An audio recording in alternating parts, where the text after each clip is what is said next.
great to be here, and we're talking about the analytics revolution. And to start out with this, we have a company, PerBlue, and we make a product, Parallel Kingdom. It's a game for the cell phone, right? And that's what the product is, but what we learned was the business actually looks something more like this. And so this is what many PerBlue employees, call Magic Funnel. And but the key thing here is that users create an account when they start the app the first time, and then users flow through this. And every day that goes by after they create their account, a certain percentage of these people no longer play the game. And so we have a whole bunch of interesting metrics here on conversion rates and retention rates and monetization and lifetime value. But the key thing is we're looking at the users. And when we looked at the users and found this stuff, it gave us some really interesting insights. And those insights is what allowed us to take our business from 20K a month to over 140K a month. And again, we're a small company. This isn't millions and billions of dollars, but the difference between success as an entrepreneur, as endeavoring something, is very huge. There's a big difference between 20K a month and 140K a month. So, anyways, this is the story. This is the why. So the first question here, and I know this language is not like exciting language, so I'm going to do my best here, but what is a business metric? And a business metric is really a measurement. So these are business measurements. You're measuring your business. And when you think of this, we can thank Peter Drucker for giving us this concept of, what is measured gets managed. And this is business consulting for the last 30 years, and it's really true. When you think about it, you're working out, and you're measuring the amount of lifting capacity you have, you're kind of managing your physical fitness. And when you're measuring how much cash you're personally outflowing a month, you're kind of managing your finances. And then the other second truth is, what is managed becomes successful. So this is kind of interesting because today we've already been talking about success and failure a lot. And I agree with a lot of what has been said today. But what I think is so important is focus. When you dedicate time and attention to focusing on something, it just has this natural tendency to become successful, and it's just, you can't help it. And so you can do yourself a lot of positive things by staying focused, but also putting these two together. Right? What you measure will become successful. So I want to back up here and tell another story. So back in the context of the world, so once upon a time, there were human beings, and they were in caves, and we were all collecting berries and drinking water. And we realized that, wow, if we just collect berries and drink water, that's all we're going to be doing. We won't be able to do anything else. We won't be able to have any fun. And so then we realized, hey, how about you collect berries and I'll chop wood? And I'll give you wood, you give me berries, and we can do some more stuff. And the first, in-kind items of trade happened. And then we realized that if we took little pieces of gold and stamps Caesar's head on them, we could trade these things and have currencies. And we have these monetary values. Now we have economics and supply and demand and all these things happening. And now we have trade shops and first commerce. This is kind of cool. So then we realized, okay, let's specialize even more, make factories, and produce product in this very systematic fashion. And now we've created so much stuff that there's not enough demand for this stuff. We just outproduce all this stuff. And it's like, okay, well, now we have to synthesize demand. Let's do marketing messages and mass communication. We'll have all these marketing strategies and employ all these people and get all people excited with lipstick and other things. And now we have marketing and mass communications. And then we build these huge companies. And we have corporate behemoths. And we have all this process. And how is this good for the company? And all these different things going on. And a little twist happens. And we have this thing called information technology. And we have this idea that I sit there on my computer and I type and I create content. And I've created billions and billions and billions of petabytes of content. And I'm sitting there on my butt. I'm not touching wood or berries. I mean, maybe some strawberries, from the farmer's market, but that's about it. And I can pay lots of money to do this. And so those coins with Caesar's head on, which are now a different person's head, are worth a lot to us, and this whole thing has happened.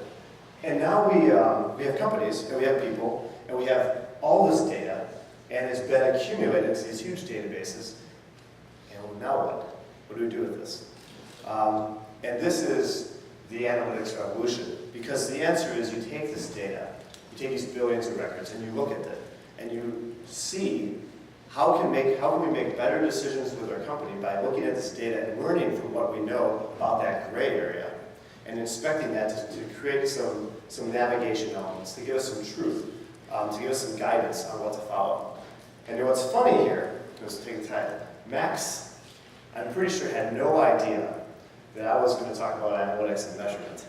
And what's funny, and what I think is really cool, is how much of a culture we have in this at PerBlue about this. And now, why do I think this is really important? If you look at the big companies out there who have really been successful, just look at the last 2 years. What have they done really well? Play-Doh, which is acquired for like $700 million by Disney for games, was an analytics company. Its entertainment was subpar. Zynga, the same thing. Groupon, very similar. Google and all their search query optimizations, Facebook and how they optimize all the user connections.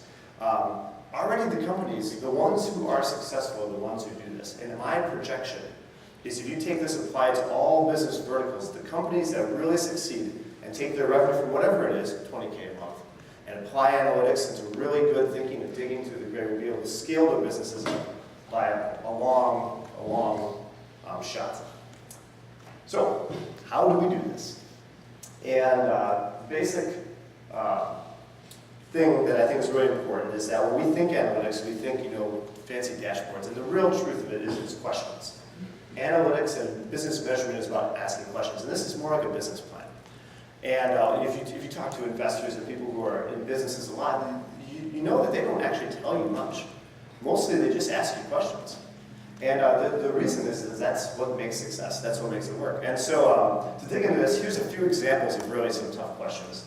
How many of my customers are actually buying something?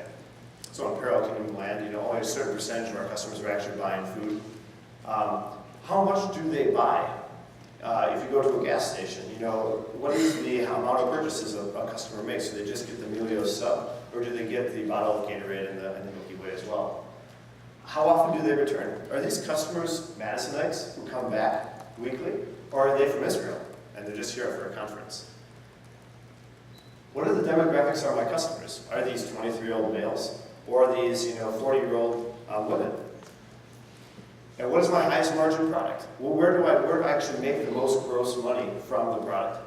But what is my highest revenue product? Which product am I shipping the most volume of? These are some interesting questions. And if you're the young budding CEO, which I was, beards are just a common thing with young budding CEOs. And you sit there and you think, okay, I actually have no idea what the answers to those questions are. And then the investor says to you, well, you should. And then you're like, well, even if I were to ask those questions, I have actually no idea where I'd start. And even if I were to start, I don't even have the data to be able to answer the question. So where do I go here? And so step one is, you gotta collect the data. So here's some principles that I would like to share with you about collecting data. Now, I'm hoping I've inspired you all to think that measurement's important so far. And I hope that you're thinking in your life, in your vertical, about where can I measure data? Where is this actually, where do I want to apply this philosophy? So now think about that as I'm going through these principles. So first one is, you want to do this as early as you possibly can. This is the biggest pushback we hear all the time. It's like, the product is barely working, we're just about to launch. The last thing on earth I want to do is put my metrics in and I collect some data. And the truth is, you just got to suck it up and do it. You have to delay the product, you have to do whatever's necessary, you have to stay up till 6 o'clock in the morning. You got to put your tracking in the beginning, because that trade-off will never go away. You need to have a process to collect this data systematically, and that means autonomously. You do not want to have to remember every Friday morning to go collect your data. You want it to happen automatically. Focus on knowing how accurate the information is. It doesn't actually have to be accurate, you just need to know how accurate it is, because that gives you context to answer questions appropriately. Volume and consistency count. You want lots of it. Collect whatever you can think of and more. If you are coding a feature and it's doing something, the answer is track it. And ask questions later. So it's collect first, ask questions later. And get it into SQL. So this is like a whole personal, religious debate of mine. And I had this huge thing against SQL once upon a day, and I am completely the opposite now. The answer of where to put this data is in a SQL database. I don't care which brand of SQL database you use, but you're not putting it anywhere else. Don't put it in text files, log files, don't put it in persistent data structures, don't put it in an object-oriented database. Put it into SQL because it's what it's made for. Made a little bit of your life easy. And back it up and don't lose it. You're going to have terabytes of data, and you're going to be sitting there going, oh, we don't use this at all. And you're going to be, oh, our hard drives are full, let's delete it. And the answer is no, don't delete it. Take a hard drive, buy a hard drive at Best Buy, throw it on there, take a tape backup. I don't care where you put it, I don't care what you do with it, but do not lose it. This will be your greatest asset. Don't lose it. So, what the heck is SQL? So some of you guys are probably thinking, what is SQL? So SQL is a relational database. And it allows multiple people to connect to this database and query out information. And SQL is actually a language, and it looks a little bit like that select star from users. And this is the language of analytics. And I didn't believe this again, but if you want to learn this, if you care about measurement, I don't care if you're a business owner or a sales guy, you want to learn SQL. And the reason is it allows you to go in and dig and start getting answers to your questions. So Google is your friend, Google SQL. It's really easy to learn. So step 2 is release the data. Release the Kraken. Comic representation of a Kraken there. And so here the principles are a little simpler, but this is kind of the process. You want to prioritize your questions. The most important questions first. And step 2 is you just want to grab the data out of the SQL database that you've already collected in some fashion, throw it into Excel, and munch it a little bit and create a report. And you're going to be summarizing to try to answer your question. And then step 4 is a little bonus here. You want to annotate the report to tell you, to remind you what was actually interesting, because you will forget. So what we do at PerBlue is we highlight key conclusions in yellow, or ugly, pukish orange yellow with this projector. But we also put slides and notes, basically saying, okay, well, by the way, this data was from this, and here's a few other hiccups. The truth is you will never remember this, so you want to just put it into your report, so you know. So what will you learn? And I think this is kind of the paramount thing here. So you're going to ask a question. You're going to feel so proud of yourself because you asked a question and you feel good. And you're like, okay, so now how do I actually answer this question? So you're going to create some queries and some tools on how to answer this question. You'll be like working on this for, and then you're going to basically realize, and then you're going to get to the results. And you're going to look at it and you're like, huh, that's interesting. The question I asked actually wasn't very good. And the query I made actually didn't accurately answer my question at all either.